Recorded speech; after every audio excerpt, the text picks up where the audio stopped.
जगत में प्रत्येक व्यक्ति को किसी ना किसी प्रकार की निर्बलता अवश्य होती है। जैसे कोई बहुत तेजी से दौड़ नहीं पाता तो कोई अधिक भार नहीं उठा पाता, कोई असाध्य रोग से पीड़ित रहता है तो कोई पढ़े हुए पाठों को स्मरण में नहीं रख पाता। ऐसे अनेकों उदाहरण और भी हैं। क्या आप किसी ऐसे व्यक्ति को जानते हैं जिसे सब कुछ प्राप्त हो और हम जीवन की उस एक निर्बलता को जीवन का केंद्र मानकर जीते हैं? इस कारणवश हृदय में दुख और असंतोष रहता है सदा। निर्बलता मनुष्य को जन्म से अथवा संजोग से प्राप्त होती है, किंतु उस निर्बलता को मनुष्य का मन अपनी मर्यादा बना लेता है। किंतु कुछ व्यक्ति ऐसे भी होते हैं जो अपने पुरुषार्थ और श्रम से उस निर्बलता को पराजित कर देते हैं। क्या भेद है उनमें और अन्य लोगों में? क्या आपने कभी विचार किया है? सरल सा उत्तर है इसका।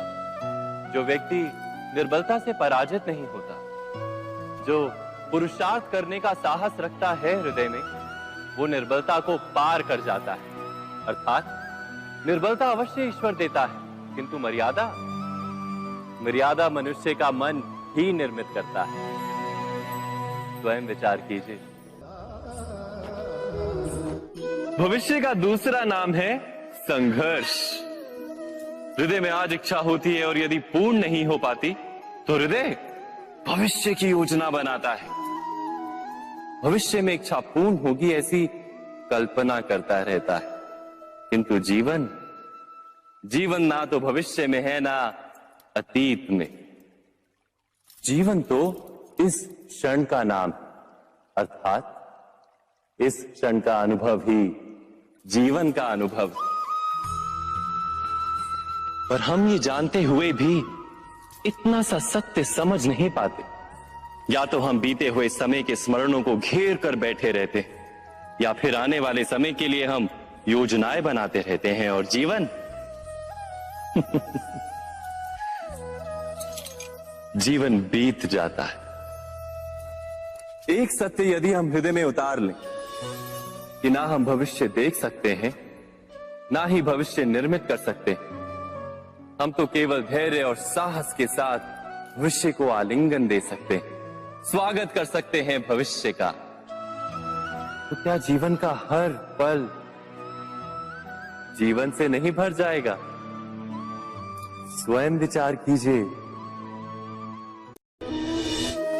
ज्ञान प्राप्ति सदा ही समर्पण से होती है, ये हम सब जानते हैं। किंतु समर्पण का वास्तविक महत्व क्या है? क्या हमने कभी विचार किया? मनुष्य का मन सदा ही ज्ञान प्राप्ति में विभिन्न बाधाओं को उत्पन्न करता है। कभी किसी अन्य विद्यार्थी से ईर्ष्या हो जाती है, कभी पढ़ाए हुए पाठों पर संदेह जन्मता है और कभी गुरु द्वारा दिया गया दंड मन को अहंकार से भर देता है। नहीं, क्या ऐसा नहीं होता? न जाने कैसे कैसे विचार मन को भटकाते हैं और मन की इसी अयोग्य स्थिति के कारण हम ज्ञान प्राप्त नहीं कर पाते। मन की योग्य स्थिति केवल समर्पण से निर्मित होती है। समर्पण मनुष्य के अहंकार का नाश करता है। ईर्ष्या, महत्वाकांक्षा आदि भावनाओं को दूर कर हृदय को शांत करता है और मन को एकाग्र करता है। वास्तव में ईश्वर की सृष्टि में ना ज्ञान की मर्यादा है ना ज्ञानियों की। गुरु दत्तात्रेय ने तो गाय और श्वान से भी ज्ञान प्राप्त कर लिया था।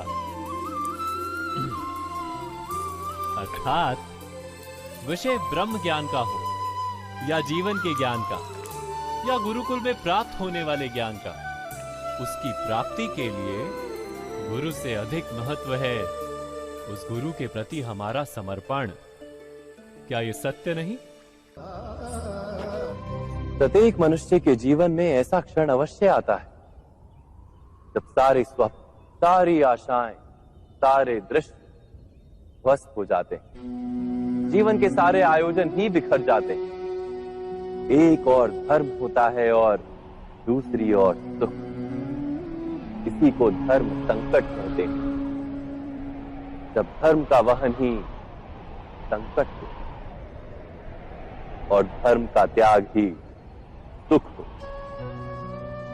विचार कीजिए, कभी किसी स्वजन के विरुद्ध सत्य बोलने का अवसर प्राप्त हो जाता है, कभी ठीक दरिद्रता के समय सरलता से चोरी करने का मार्ग प्राप्त हो जाता है, कभी किसी शक्तिशाली राजनेता या राजा के कर्मचारी का अधर्म प्रकट हो जाता है।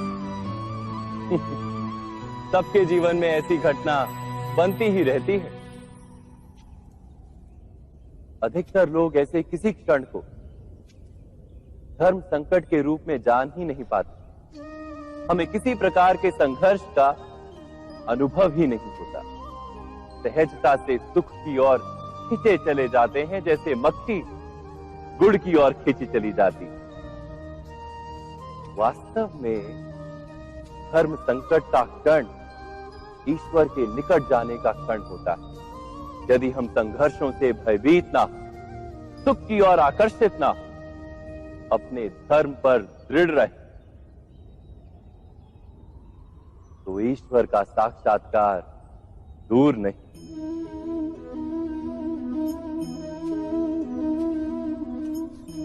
पवन से युद्ध करने वाला पत्ता यदि पेड़ से गिरता है तो भी आकाश की ओर उठता है। पवन से झुकने वाली घास वहीं भूमि पर रह जाती। अर्थात धर्म संकट से यदि हम संकट को ही टाल दें तो सुख तो मिलता है, जीवन बढ़ता है, किंतु क्या चरित्र नहीं टूटता? क्या आत्मा दरिद्र नहीं हो जाती? क्या ईश्वर से अंतर नहीं हो जाता? स्वयं विचार कीजिए। दो व्यक्ति जब निकट आते हैं तो एक दूसरे के लिए सीमाएं और मर्यादाएं निर्मित करने का प्रयत्न अवश्य करते हैं। हम यदि सारे संबंधों पर विचार करें तो देखेंगे कि इन सारे संबंधों का आधार यही सीमाएं हैं जो हम दूसरों के लिए निर्मित करते हैं। और यदि अनजाने में भी कोई अन्य व्यक्ति इन सीमाओं को तोड़ता है तो उसी क्षण हमारा हृदय क्रोध से भर जाता है। इन सीमाओं का वास्तविक रूप क्या है? क्या हमने कभी विचार किया? सीमाओं के द्वारा हम दूसरे व्यक्ति को निर्णय करने की अनुमति नहीं देते, अपना निर्णय उस व्यक्ति पर थोपते, अर्थात किसी की स्वतंत्रता का अस्वीकार करते हैं हम। और जब स्वतंत्रता का अस्वीकार किया जाता है तो उसका हृदय दुख से भर जाता है, और जब वो सीमाओं को तोड़ता है तो हमारा हृदय क्रोध से भर जाता है। क्या ऐसा नहीं होता?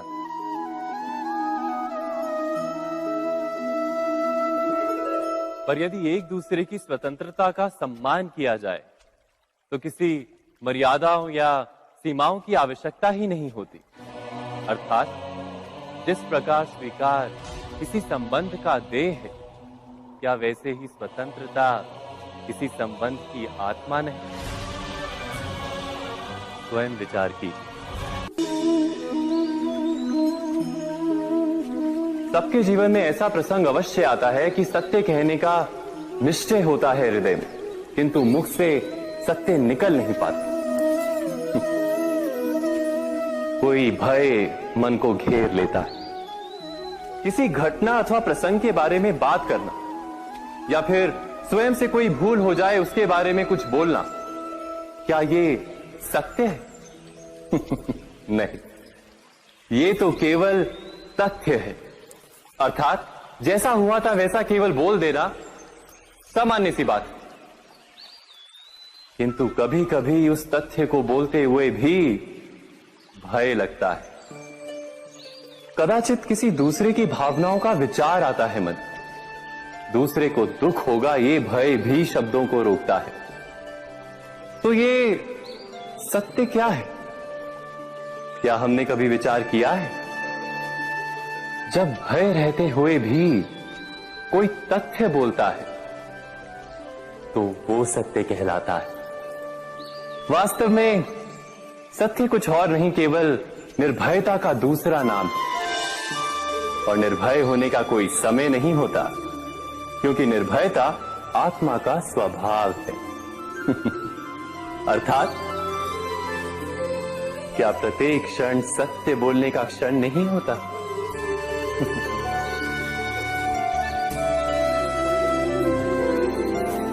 स्वयं विचार कीजिए।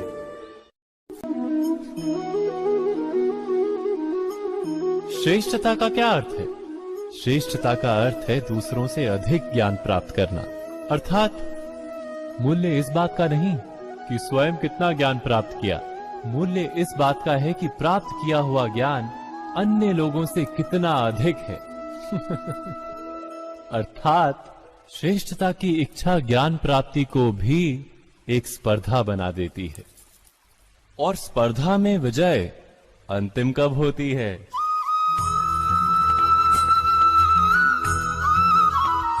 कुछ समय के लिए तो श्रेष्ठ बना जा सकता है, किंतु सदा के लिए कोई श्रेष्ठ नहीं रह पाता। फिर वही असंतोष, पीड़ा और संघर्ष जन्म लेता है। किंतु श्रेष्ठ बनने के बदले यदि उत्तम बनने का प्रयत्न करें तो क्या होगा?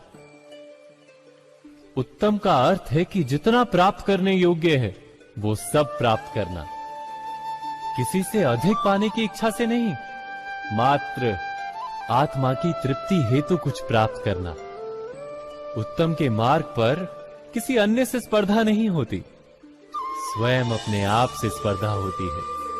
अर्थात उत्तम बनने का प्रयत्न करने वाले को देर अबेर सारा ज्ञान प्राप्त हो जाता है, बिना प्रयत्न के ही वो श्रेष्ठ बन जाता है। किंतु जो श्रेष्ठ बनने का प्रयत्न करता है वो श्रेष्ठ बने या ना बने, उत्तम कभी नहीं बन पाता।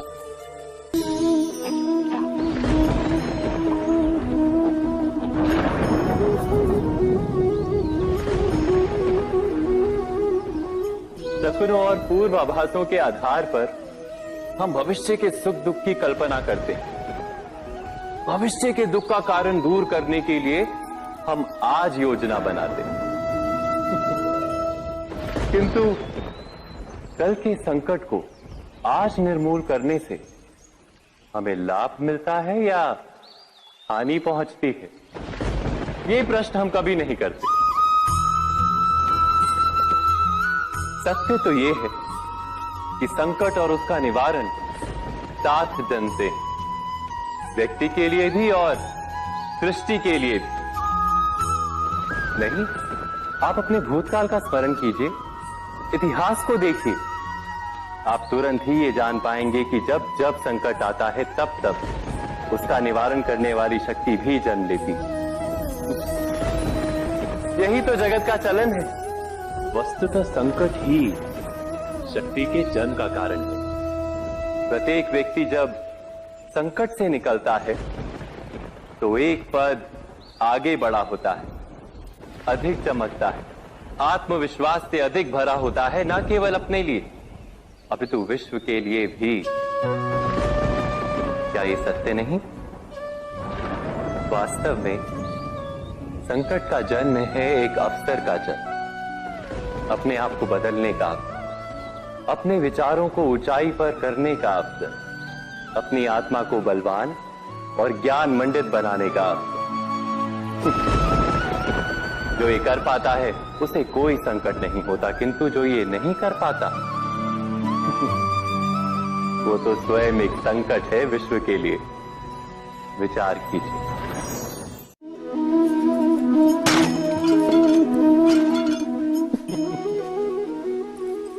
कभी कभी कोई घटना मनुष्य के जीवन की सारी योजनाओं को तोड़ देती और मनुष्य उस आघात को अपने जीवन का केंद्र मान लेता। पर क्या भविष्य मनुष्य की योजनाओं के आधार पर निर्मित होते हैं? नहीं।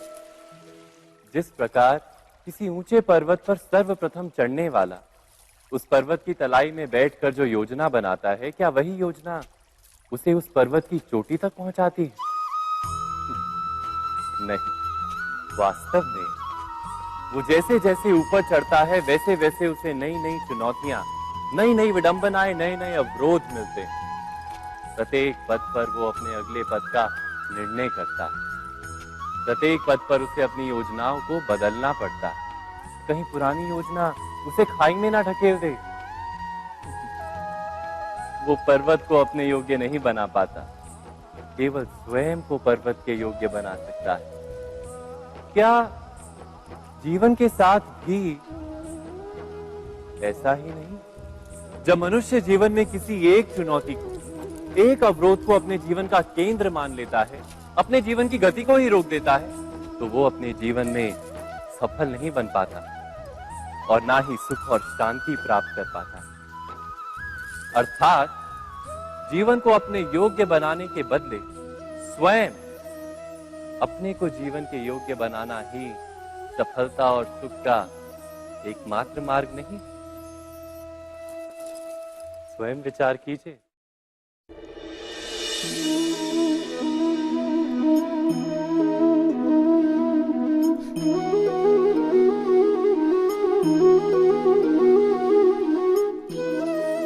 जीवन का हर क्षण निर्णय का क्षण होता है। प्रत्येक पद पर दूसरे पद के विषय में कोई निर्णय करना ही पड़ता है और निर्णय अपना प्रभाव छोड़ जाता है। आज किए गए निर्णय भविष्य में सुख अथवा दुख निर्मित करते हैं, ना केवल अपने लिए, अपने परिवार के लिए भी, आने वाली पीढ़ियों के लिए भी। जब कोई दुविधा सामने आती है तो मन व्याकुल हो जाता है, अनिश्चय से भर जाता है। निर्णय का वो क्षण युद्ध बन जाता है और मन बन जाता है युद्ध भूमि।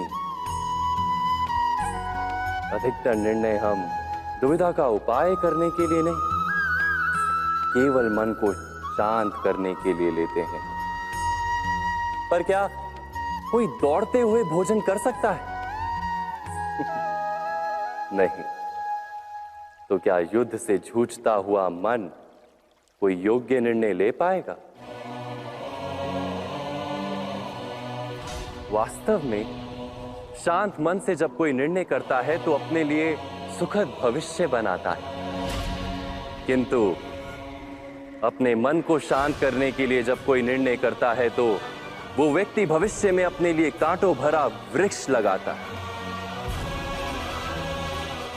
स्वयं विचार कीजिएगा।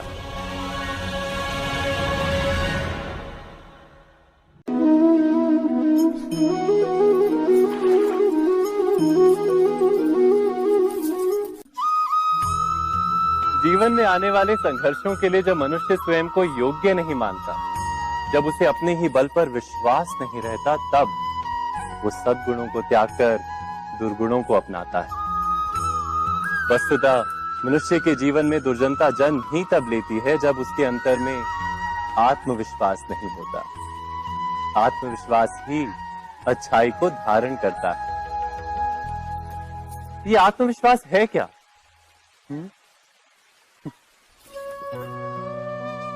जब मनुष्य ये मानता है कि जीवन का संघर्ष उसे दुर्बल बनाता है, तो उसे अपने ऊपर विश्वास नहीं रहता।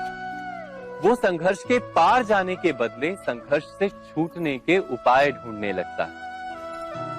किंतु जब वो ये समझता है कि ये संघर्ष उसे अधिक शक्तिशाली बनाते हैं, ठीक जैसे व्यायाम करने से देह की शक्ति बढ़ती, तो प्रत्येक संघर्ष के साथ उसका उत्साह बढ़ता है।